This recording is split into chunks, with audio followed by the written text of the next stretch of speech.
दोस्तों यह एक नया मानवा है जो कि बहुत ही ज़्यादा इंटरेस्टिंग मानवा है। इस नए मानवा की शुरुआत में हमें कुछ बंदों को दिखाया जाता है जो किसी का लगातार पीछा कर रहे होते हैं और अचानक से एक पेड़ पर आकर रुक जाते हैं और किसी को देखने लग जाते हैं। और हम देखते हैं कि सामने की तरफ आग जल रही होती है और वहां पर एक बच्चे का कपड़ा भी पड़ा हुआ होता है, जिसे देखने के बाद वह बंदा अपने चाकू को निकालता है और कहने लग जाता है कि अब तो मुझसे नहीं बचने वाला। और वह जैसे ही अपने बंदों को इशारा करता है, बड़ी तेजी के साथ वह उस पर खंजर मार देता है। और हम देखते हैं कि उस कपड़े के अंदर कोई भी बच्चा नहीं होता, जिसे देखने के बाद वह बंदा काफी ज्यादा हैरान हो जाता है और कहने लग जाता है कि आखिरकार वह बच्चा कहाँ पर गया, उसकी हिम्मत कैसे हुई हम सबको जाल में फंसाने की, वह अब नहीं बचेगा। लेकिन अचानक से उस बंदे को पीछे से आवाज आती है और हम देखते हैं कि पीछे की तरफ एक बंदा होता है जो उन सबको देख रहा होता है और कहने लग जाता है कि मैं तुम सबको आसानी के साथ मार सकता हूँ, लेकिन मैंने अभी तक मारा नहीं क्योंकि मैं अपना सेल्फ डिफेंस कर रहा था। लेकिन अब तुम लोग मेरे वार से नहीं बचोगे। जिसे सुनने के बाद वह बंदा कहता है कि रुको जरा, तुम तो ट्री ब्रांच से हो। जिसे सुनने के बाद एक टकला बंदा कहता है कि यह क्या बकवास है, क्या तुम हमसे मजाक करने की कोशिश कर रहे हो। लेकिन अचानक से उसके पास एक तीर आता है और उसके माथे से आर पार चला जाता है और हम देखते हैं कि वह टकला बंदा नीचे गिर रहा होता है और वही मर जाता है।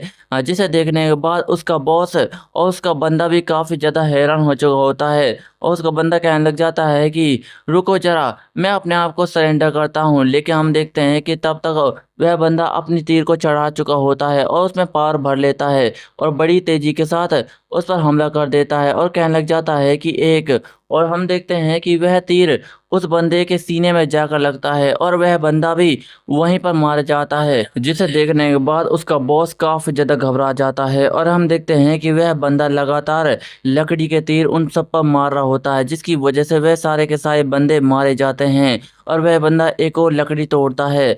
जिसे देखने के बाद वह घबरा जाता है और कहने लग जाता है कि रुको जरा, मैं अपने आप को सरेंडर करता हूँ। जिसे सुनने के बाद वह बंदा कहता है कि तुम्हें यह सब करने की कोई भी जरूरत नहीं है। जो कोई मारने का इरादा करता है उसे मरने का भी इरादा कर लेना चाहिए। और वह बंदा अपनी तीर चला देता है, जिसकी वजह से वह बॉस वहीं पर मारा जाता है।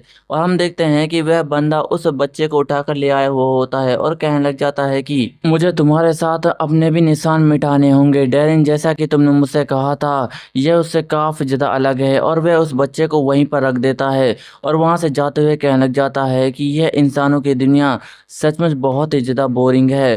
फिर इसके बाद कुछ बंदे बातें कर रहे होते हैं और कहने लग जाते हैं कि वहां पर जाना खतरे से खाली नहीं है, अगर हमने वहां पर जाने की कोशिश की तो हम जरूर से मारे जाएंगे। जिसे सुनने के बाद एक और बंदा कहने लग जाता है कि वह जंगल पूरी तरीके से डेमोनिक एनर्जी से भरा हुआ है, अगर वहां पर किसी ने जाने की कोशिश की तो डेमोनिक बीस्ट उसे पूरी तरीके से खत्म कर देंगे। जिसे सुनने के बाद एक और बंदा कहता है कि लेकिन फिर भी हमें जंगल के एक बहुत बड़े हिस्से को अपना करना होगा, लेकिन इसके लिए हमें बहुत सारी प्रॉब्लम्स का सामना करना पड़ सकता है, हमें कोशिश करनी होगी। जिसे सुनने के बाद उनका बॉस कहने लग जाता है कि सबसे बड़ी बात यह है कि जो भी उस जंगल के अंदर जाता है वह जिंदा लौट कर नहीं आता। क्यों ना हम उन इंसानों को वहां पर भेजें जिन्हें हम मारना चाहते हैं। अगर हमने उन इंसानों को जिंदा रखने की कोशिश की तो वह इंसान आगे चलकर हमें ही मार डालेंगे और हमारे साम्राज्य के लिए एक बहुत बड़ी मुसीबत बन जाएगी। चलो फिर ठीक है, हम इस आइडिया पर काम करते हैं, इस काम को जारी करो। फिर इसके बाद कोई चिल्ला रहा होता है कि प्लीज मेरे बेटे को छोड़ दो, मेरे बेटे को छोड़ दो, इसने कुछ भी नहीं किया है। और एक सैनिक उस बच्चे को उसकी माँ से छीनते हुए कहने लग जाता है कि इस बच्चे के अंदर डार्कनेस का बीज है, हमें इसे मारना होगा, नहीं तो ये हमारे राज्य के लिए बहुत बड़ी मुसीबत बन जाएगा। जिसे सुनने के बाद उसकी माँ कहती है कि नहीं, इसे छोड़ दो। और हम देखते हैं कि वह जादूगर उस बच्चे के साथ कुछ करने की कोशिश कर रहे होते हैं और वहां से बहुत सारा उजाला बाहर निकल रहा होता है। जिसे देखने के बाद उसकी माँ रोने लग जाती है और कहने लग जाती है कि प्लीज मेरे बच्चे को छोड़ दो। फिर इसके बाद हमें डेमोनिक जंगल के बारे में बताया जाता है कि यह इस इलाके की सबसे खतरनाक जगह है, जहां से किसी का जिंदा वापस आना नामुमकिन है। यहाँ पर बहुत सारे डेमोनिक बीस्ट है जो किसी भी कमांडर या मैजिशियन को नहीं छोड़ते, लेकिन बहुत सारे मैजिशियन क्रिमिनल्स को यहाँ पर टेलीपोर्ट करते हैं ताकि वह डेमोनिक बीस्ट उन्हें आसानी से मार कर खा सके। और ज़्यादातर उन बच्चों को यहाँ पर टेलीपोर्ट किया जाता है जिनके अंदर डार्कनेस का बीज होता है, क्योंकि यह डेमोनिक बच्चे होते हैं जो आगे चलकर बहुत ही ज़्यादा ताकतवर बनते हैं और इसकी वजह से राज्य पर खतरा भी आ सकता है, जिसकी वजह से उन बच्चों को पैदा होते ही मार दिया जाता है या फिर उन्हें जंगल के अंदर टेलीपोर्ट कर दिया जाता है ताकि वह डेमोनिक बीस्ट इन बच्चों को आसानी के साथ मार सके और उनकी एनर्जी बढ़ सके। और हम देखते हैं कि हमारा मेन कैरेक्टर उस जंगल के अंदर टेलीपोर्ट हो चुका होता है और वहाँ पर जोर जोर से रोने लग जाता है और हमें बताया जाता है कि इस जंगल से जिंदा वापस जाना नामुमकिन है। यह बच्चा यहाँ पर भूख की वजह से मारा जाएगा या फिर डेमोनिक बीस्ट की वजह से मारा जाएगा, क्योंकि डेमोनिक बीस्ट अगर इसे खाते हैं तो उनकी डेमोनिक एनर्जी और भी ज़्यादा बढ़ जाएगी। और हम देखते हैं कि हमारा मेन कैरेक्टर को इस जंगल के अंदर टेलीपोर्ट हुए 10 दिन बीत चुके हैं, लेकिन डार्कनेस का बीज होने की वजह से वे अभी तक जिंदा है। और हम देखते हैं कि वहाँ पर एक डेमोनिक बीस्ट आता है जो कि एक सफ़ेद टाइगर होता है और हमें बताया जाता है कि यहीं से हमारे मेन कैरेक्टर की अगली कहानी शुरू होती है। और हम देखते हैं कि वह डेमोनिक बीस्ट हमारे मेन कैरेक्टर को अपने दांतों में दबा लेता है और वहाँ से चला जाता है। फिर इसके बाद हमें 10 साल के बाद के सीन को दिखाया जाता है और हम देखते हैं कि हमारा मेन कैरेक्टर किसी के पीछे भाग रहा होता है और वह कह रहा होता है कि रुक जाओ। और हम देखते हैं कि ये एक खरगोश होता है। वह उस खरगोश से कहने लग जाता है कि आज तो तू मेरे हाथों से नहीं बचने वाला, आज तो मेरा शिकार है। और वह वहाँ से उछलता है और हमला करते हुए कहने लग जाता है कि अच्छा हुआ, अब तुम मेरे हाथों से मरने वाला है। और हम देखते हैं कि वह उसे पकड़ लेता है और कहता है कि एल्गा देखो, मैंने एक और पकड़ लिया। और हम देखते हैं कि वहाँ पर वही डेमोनिक बीस्ट होता है और इसका नाम एल्गा होता है। और हम देखते हैं कि एल्गा उस पेड़ से नीचे उतरता है और उस खरगोश को एक पंजा मारकर वहीं पर मार डालता है और कहने लग जाता है कि तुम्हें अभी हंट करना भी नहीं आता। जिसे सुनने के बाद हमारा मेन कैरेक्टर कहता है कि हाँ, तुमने बिल्कुल सही कहा, अभी मैं सिर्फ खरगोश को ही शिकार कर पाता हूँ। और हमें पता चलता है कि हमारा मेन कैरेक्टर का नाम हेलमुट है और वह एल्गा कहता है कि हेलमुट देखो जरा, यह इस डेमोनिक जानवर का कोर है जो कि हर जानवर के अंदर होता है। अगर कोई डेमोनिक बीस्ट अपनी ताकत को और भी ज़्यादा बढ़ाना चाहता है तो वह इसी तरीके के कोर को खाता है ताकि उसकी ताकत और लाइफ और भी ज़्यादा बढ़ जाए। हालांकि यह खरगोश बहुत ही ज़्यादा वीक है जिसकी वजह से इसका कोर भी बहुत ही ज़्यादा कमज़ोर है। जिसे सुनने के बाद हमारा मेन कैरेक्टर हेलमुट कहता है कि हाँ, तुमने बिल्कुल सही कहा, लाओ अब इसे मुझे दे दो। जिसे सुनने के बाद वह एल्गा हमारे मेन कैरेक्टर को पूंछ मारता है और कहने लग जाता है कि तुम बहुत ही ज़्यादा स्लो हो, तुम्हें शिकार करना भी नहीं आता। और हम देखते हैं कि हमारे मेन कैरेक्टर हेलमुट के माथे में लग जाती है और वह कहने लग जाता है कि नहीं, ये मेरा शिकार था, लाओ उसे मुझे दे दो। जिसे सुनने के बाद वह टाइगर कहता है कि तुम एक इंसान हो, कोई डेमोनिक बीस्ट नहीं हो, अगर तुमने ये खाया तो तुम भी एक डेमोनिक बीस्ट बन जाओगे और इसकी वजह से तुम्हें इस फॉरेस्ट के अंदर ही रहना होगा। जिसे सुनने के बाद हमारा मेन कैरेक्टर कहता है कि यह कितना रेडिकुलस है और वह कहने लग जाता है कि अगर तुम मुझे खाने भी नहीं दोगे तब भी मैं यहाँ पर ही फंसा रहूँगा, इसलिए बेहतर यही होगा कि तुम मुझे उसे खाने के लिए दे दो ताकि मैं अपने आप को और भी ज़्यादा ताकतवर बना सकूं। वैसे भी मैं बहुत ही ज़्यादा कमज़ोर हूं और तुम्हारी टेरिटरी से बाहर बिल्कुल भी नहीं जा सकता। जिसे सुनने के बाद वह टाइगर कहता है कि जाओ, तुम यहाँ से चले जाओ। जिसे सुनने के बाद हमारा मेन कैरेक्टर हैरान हो जाता है और वह कहना चाहता है कि क्या कहा। और वह अलगा कहता है कि क्या तुमने सुना नहीं, मैंने तुम्हें बाहर जाने के लिए कहा, इस जंगल से बाहर। जिसे सुनने के बाद हेलमेट कहता है कि लेकिन कैसे, आखिरकार मैं यहाँ से कैसे जा सकता हूँ, मुझे तो इस जंगल से बाहर जाने का रास्ता भी नहीं पता। जिसे सुनने के बाद एल्का कहता है कि वैसे तो मुझे भी इस जंगल से बाहर जाने का रास्ता नहीं पता, लेकिन मैंने किसी से सुना था कि इस जंगल से बाहर जाना पॉसिबल है। जिसे सुनने के बाद हेलमेट कहता है कि आखिर कौन है, किसने आपसे कहा था। जिसे सुनने के बाद एल्का कहता है कि वह एक इंसान था और इंसान का नाम सुनते ही हेलमेट हैरान हो जाता है और कहने लग जाता है कि क्या कहा, एक इंसान। और एल्गा बताने लग जाता है कि हाँ तुमने बिल्कुल सही सुना, लेकिन अब मैं उसके बारे में सोचता हूँ तो मुझे लगता है कि वह जंगल से बाहर चला गया होगा या फिर मर गया होगा, क्योंकि मैं उसे बहुत समय पहले मिला था। जिसे सुनने के बाद हेलमेट कहता है कि लेकिन वह इंसान जिंदा भी तो हो सकता है, और वैसे भी तुमने उसे मरते हुए नहीं देखा और मुझे नहीं लगता कि वह मरा होगा। जिसे सुनने के बाद एल्गा कहता है कि हाँ तुमने बिल्कुल सही कहा, मैं उस इंसान से बहुत ज़्यादा पहले मिला था और वह बहुत ज़्यादा स्ट्रॉन्ग इंसान था। अब तक तो वह इंसान बूढ़ा हो गया होगा, और वैसे भी इस जंगल के अंदर डेमोनिक एनर्जी फैली हुई है और एक नॉर्मल और वीक इंसान का इस जंगल के अंदर रहना नामुमकिन है।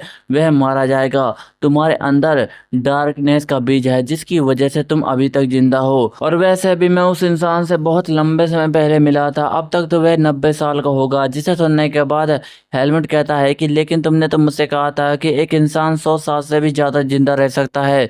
बताओ कि तुम उस इंसान से कहाँ पर मिले थे। जिसे सुनने के बाद एल्गा अपनी पूंछ मारते हुए कहने लग जाता है कि मैंने तुम्हें शिकार करना सिखाया, तुम्हें जिंदा रखा, और अब तुम मुझे छोड़ देना चाहते हो। कितनी शर्मनाक बात है।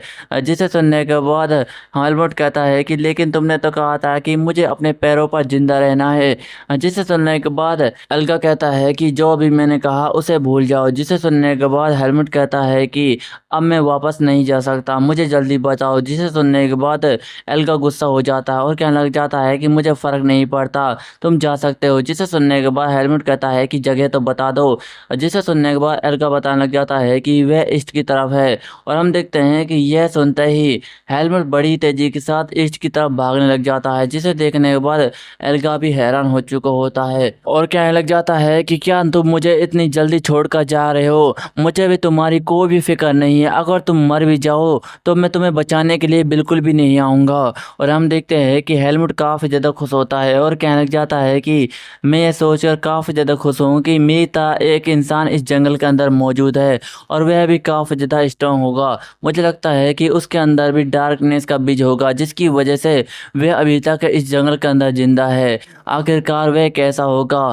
फिर इसके थोड़ी देर बाद हम देखते हैं कि हमारा मेन कैरेक्टर उसके घर के बाहर पहुंच चुका होता है और कहने लग जाता है कि क्या यही वह जगह है, मुझे अंदर जाकर देखना चाहिए। और हम देखते हैं कि वह उस गंदर घर के अंदर चला जाता है और कहने लग जाता है कि ज़रूर से ये एक इंसान का घर है, क्योंकि ऐसा काम तो सिर्फ एक इंसान ही कर सकता है। लेकिन हम अचानक से देखते हैं कि वहाँ पर कोई बंदा आता है और हेलमेट के सर को पकड़कर जमीन में दे मारता है, और वह उसके सर को काफ़ी ज़्यादा जोरदार तरीके से ज़मीन में मारता है और कहने लग जाता है कि कौन हो तुम और यहाँ पर तुम्हें किसने भेजा है। जिसे सुनने के बाद हेलमेट बताता है कि नहीं, मैं अकेला हूँ और मुझे एल्गा ने बताया था कि तुम यहाँ पर रहते हो। जिसे सुनने के बाद वह बंदा कहता है कि एल्गा, ओ मैं समझ गया। और हम देखते हैं कि वह हेलमेट को छोड़ देता है और कहने लग जाता है कि लेकिन तुम यहाँ पर क्यों आई हो, आखिरकार तुम मुझे क्यों ढूंढना चाहते थे। जो भी हो, तुम एक गलत इंसान के पास आए हो, तुमने एक गलत पर्सन को ढूंढ लिया है, तुम्हारे लिए प्रॉब्लम हो सकती है, इसलिए तुम यहाँ से चले जाओ। जिसे सुनने के बाद हेलमेट कहता है कि नहीं, मैं यहाँ से नहीं जाता, मुझे तुम्हारी मदद की ज़रूरत है, मैं यहाँ से बाहर जाना चाहता हूँ, मैं इस जंगल से बाहर जाना चाहता हूँ। और हम देखते हैं कि हमारे मेन कैरेक्टर ने यह काफ़ी ज़्यादा गुस्से में कहा होता है। फिर इसके बाद वह बंदा कहने लग जाता है कि मेरा नाम डैरिन है, तुम्हारा क्या है। जिसे सुनने के बाद हमारा मेन कैरेक्टर कहता है कि मेरा नाम हेलमेट है। जिसे सुनने के बाद डैरिन कहता है कि तो तुम यहाँ से बाहर जाना चाहते हो। जिसे सुनने के बाद हेलमेट कहता है कि हाँ, एल्गा ने मुझसे कहा था कि तुम्हें जंगल से बाहर जाने का रास्ता पता हुआ है। जिसे सुनने के बाद डैरिन कहता है कि लेकिन तुम इस जंगल से बाहर जाना क्यों चाहते हो, क्या तुम्हें लगता है कि बाहर की दुनिया काफ़ी ज़्यादा खूबसूरत और पीसफुल है, तुम गलत सोच रहे हो।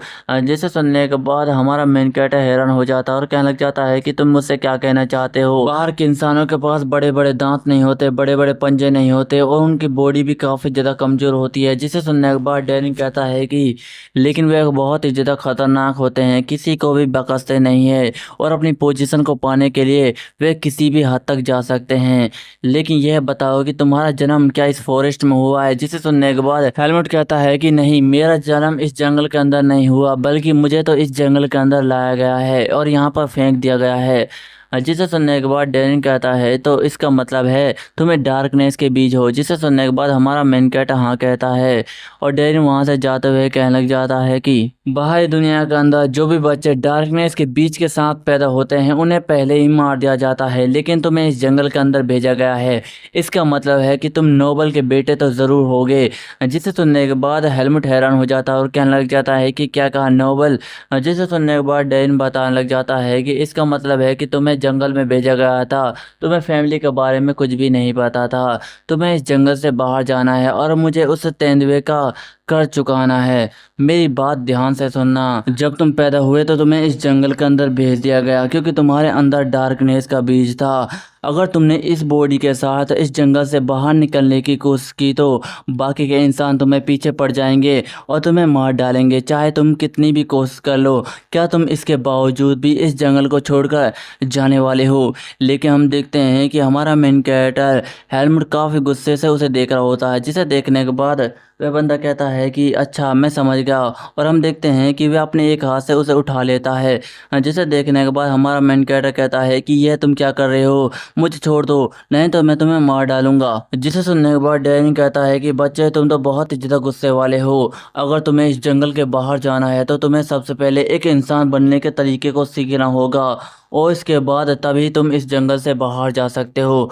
क्या तुम मेरी बात को समझ गए? चलो चलते हैं, तुम्हें सबसे पहले एक इंसान बनाता हूँ। और हम देखते हैं कि वह उसे आगे लेकर आ गया होता है और कहने लग जाता है कि अगर तुम इस जंगल को छोड़ना चाहते हो तो तुम्हें सबसे पहले इस जंगल में आने वाली मुसीबतों का सामना करना होगा, तभी जाकर तुम इस जंगल को छोड़ सकते हो। और मुझे नहीं लगता कि तुम अपनी करंट स्टेट के साथ ये सब कर पाओगे। तुम्हें ताकतवर बनना होगा और ताकतवर बनने के बाद एक ऐसे इंसान से मिलना होगा जो सब कुछ जानता हो। जिसे सुनने के बाद हमारा मेन कैरेक्टर कहता है कि वह कौन है।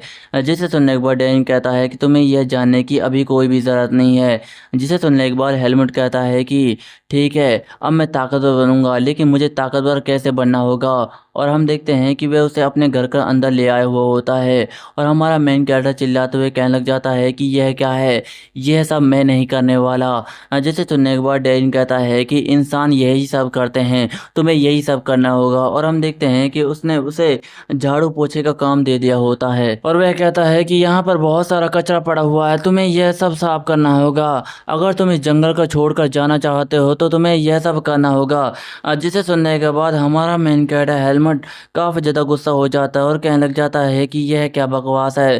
फिर इसके बाद उसे एक बेड दिखाई देता है और वह कहने लग जाता है कि यह क्या है, और डेन बताता है कि ये एक बेड है। जिसे सुनने के बाद हमारा मेन कैरेक्टर उस पर ही लेट जाता है और कहने लग जाता है कि यह कितना ज़्यादा मज़ेदार है, अब मैं आराम कर सकता हूँ, मैंने सही कहा ना। जिसे सुनने के बाद डैनी कहता है कि तुम आलसी कुत्ते, लगता है कि तुम्हें सबक सिखाना होगा, तुम्हें अभी बहुत सारा काम करना है, चलो जल्दी से उठो और ये सब चेंज कर लो। और हम देखते हैं कि वह उसे कुछ कपड़े दे देता है जिसे पहनने के बाद हेलमेट कहता है कि यह कितना ज़्यादा टाइट और अजीब है। जिसे सुनने के बाद डैनी कहता है कि यह इंसानी कपड़े हैं और मेरे पास बस यही हैं और इन्हें नुकसान मत पहुंचाना। फिर इसके थोड़ी देर बाद वह दोनों बाहर आ जाते हैं और हेलमेट कहने लग जाता है कि हम दोबारा से बाहर आ गए, हम कहाँ पर जा रहे हैं। जिसे सुनने के बाद डैनी कहता है कि मुझे तुम्हें इंसान बनाने के लिए कुछ सिखाना होगा, मैं तुम्हें सिखाऊंगा कि एक इंसान को क्या खाना चाहिए क्या नहीं, और जो चीज़ खाने लायक नहीं है उसे खाने लायक कैसे बनाए, वह सब भी मैं तुम्हें सिखाऊंगा।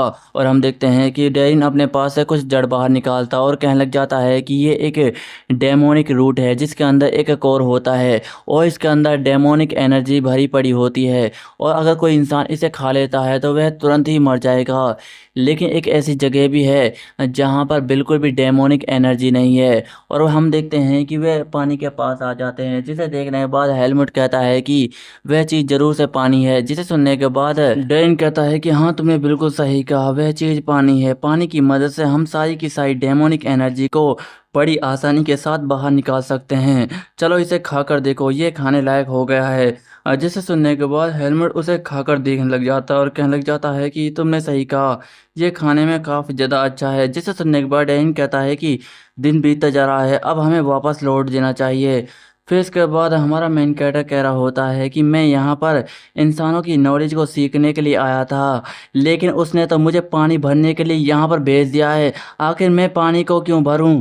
वह मुझे बहुत ही ज़्यादा गुस्सा दिला रहा है। वह तो मुझे अपना नौकर समझ के रखा है और मुझे उसकी हर बात को मानना पड़ता है। ये कितना ज़्यादा बकवास है। लेकिन हम अचानक से देखते हैं कि वहाँ पर एल्गा आता है और एक ज़ोरदार हमला कर देता है, जिसे देखने के बाद हमारा मेन कैरेक्टर हैरान हो जाता है और एल्गा कहता है कि हे, तुम क्या करने की कोशिश कर रहे हो? तुम तो काफ़ी ज़्यादा फनी लग रहे हो।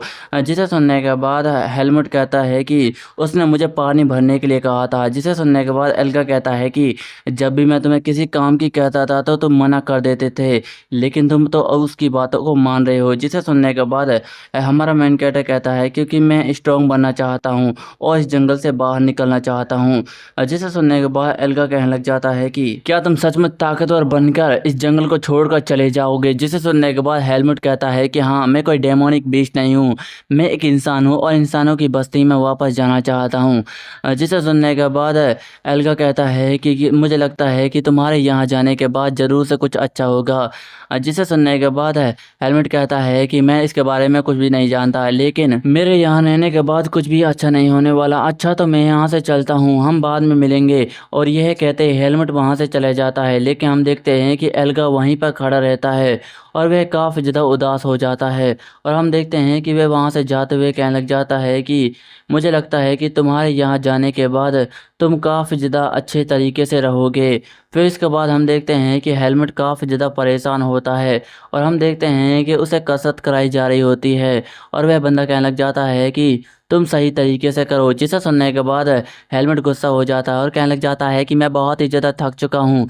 जिसे सुनने के बाद डेरिन कहता है कि अगर तुम्हें जंगल से बाहर जाना है तो तुम्हें यह सब करना ही होगा। जिसे सुनने के बाद हेलमेट रोने लग जाता है और कहने लग जाता है कि यह क्या बकवास है। और वह अपने मन में कहता है कि हेलमेट काफ़ी ज़्यादा अच्छी तरीके से कर रहा है और इसके अलावा यह जंगलों में कई सालों तक सर्वाइव करता रहा। इसके अंदर डार्कनेस ऑफ सीड के अलावा बहुत कुछ है। मैं इसे बहुत कुछ सिखा सकता हूँ और इसे बहुत ही ज़्यादा ताकतवर बना दूंगा। फिर इसके बाद हम देखते हैं कि शाम हो चुकी होती है और डैन कहने लग जाता है कि हेलमेट अब बहुत हो चुका, अब तुम रुक जाओ। जिसे सुनने के बाद हेलमेट थक हार कर गिरने लग जाता है, लेकिन डैरिन उसे पकड़ लेता है और हेलमेट कहने लग जाता है कि मैं बहुत ही ज़्यादा भूखा हूँ। जिसे सुनने के बाद हेलमेट डैरिन कहता है कि ठीक है। फिर इसके बाद हम देखते हैं कि वह दोनों खाना पका रहे होते हैं और वह उसे खाने के लिए एक कटोरी में सूप दे देता है और कहने लग जाता है कि यह लो चम्मच, इसे इस तरीके से यूज करते हैं। और जैसे ही हेलमेट उस खाने को खाता है उसे वह खाना काफ़ी ज़्यादा अच्छा लगता है और वह जल्दी जल्दी उस खाने को खाने लग जाता है और कहता है कि क्या कहा, ये सूप है, ये तो काफ़ी ज़्यादा डिलीशियस है। जिसे सुनने के बाद डेरिन को भी थोड़ा सा अच्छा लगता है और हम देखते हैं कि डेरिन वहाँ से जा रहा होता है। जिसे देखने के बाद हेलमेट थोड़ा सा हैरान हो जाता है और कहने लग जाता है कि डेरिन क्या तुम खाना नहीं खाओगे? जिसे सुनने के बाद डेरिन कहता है कि मैं बाद में खाऊंगा, लेकिन खाना खाते वक्त मेरी बातें ज़रूर सुनना। हेलमेट, तुम इस जंगल से बाहर जाना चाहते हो, मैंने सही कहा ना? लेकिन तुम्हें इसके लिए स्ट्रांग बनना होगा। ना तो तुम कोई डेमोनिक बीस्ट हो जिसके पास बहुत सारी ताकत है, तुम सिर्फ एक वीक इंसान के हो जिसके पास ना तो पंजे हैं और ना ही खाने के लिए कोई दांत है। इससे कोई भी फर्क नहीं पड़ता कि तुम क्या करते हो, लेकिन एक इंसान की एक सीमा होती है जिससे वह बाहर नहीं जा सकता। इसलिए मैं सोच रहा हूँ कि कल से मैं तुम्हें तलवार चलाना सिखाऊंगा और यह तुम्हारे लिए बहुत ही ज़्यादा ज़रूरी है। इसकी मदद से तुम जल्दी से ताकतवर हो पाओगे।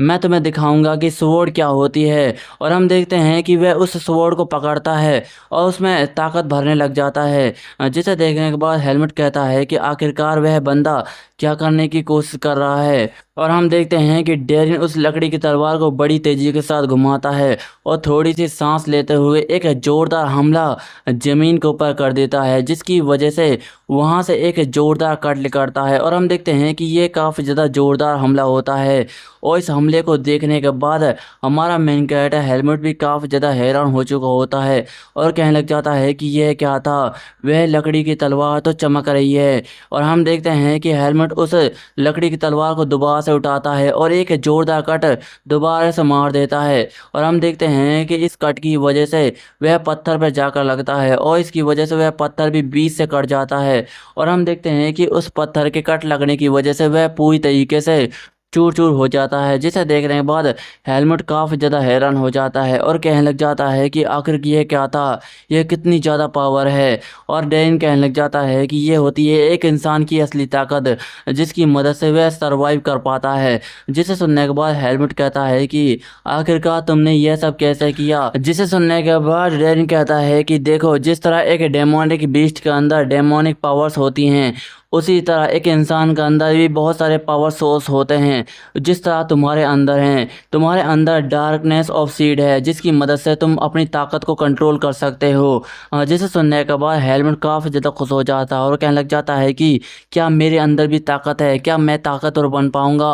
और वह कहने लग जाता है कि यह तो काफ़ी ज़्यादा अमेजिंग था, क्या मैं इसे भी सीख सकता हूँ, मैं इसे सीखना चाहता हूँ। जिसे सुनने के बाद डैन उसके माथे पे एक जोरदार टपली मारता है और कहने लग जाता है कि तुम बहुत ही ज़्यादा जोशीले हो, तुम्हें थोड़ा सा लगाम लगाने की ज़रूरत है, तुम्हें थोड़ा सा सब्र करना चाहिए। तुम अभी भी तलवार के बारे में कुछ भी नहीं जानते। तलवार को चलाने से पहले उसे समझना बहुत ही ज़रूरी है। अगर हम तलवार को समझ नहीं पाते तो वह तलवार हम पर ही हावी हो जाती है और हमको ही नुकसान पहुंचा देती है। लेकिन फिर भी एक तलवार को चलाने के लिए अपने ताकत का कंट्रोल होना बहुत ही ज़्यादा ज़रूरी है और तलवार को दिल से चलाया जाता है, ना कि हाथों से। यह लो, अगर तुम इस तलवार को चलाना सीख लेते हो तो मैं तुम्हें एक असली तलवार रिवॉर्ड के रूप में दूंगा। और हम देखते हैं कि हमारा मेन कैरेक्टर हेलमेट उस तलवार को ले लेता है और कहने लग जाता है कि ठीक है, मैं इसे कर कर दिखाऊंगा। और दोस्तों, इसी के साथ ही हमारा यह चैप्टर भी एंड हो जाता है। दोस्तों, आपको यह नया मानवा कैसा लगा कमेंट में ज़रूर बताएं। अगर आपको यह नया मानवा अच्छा लगा है तो मैं इसे कंटिन्यू ज़रूर करूँगा। आपको वीडियो अच्छी लगी तो वीडियो को लाइक एंड चैनल पर नए हो चैनल सब्सक्राइब कर लीजिए। मिलता है अगली वीडियो में। धन्यवाद।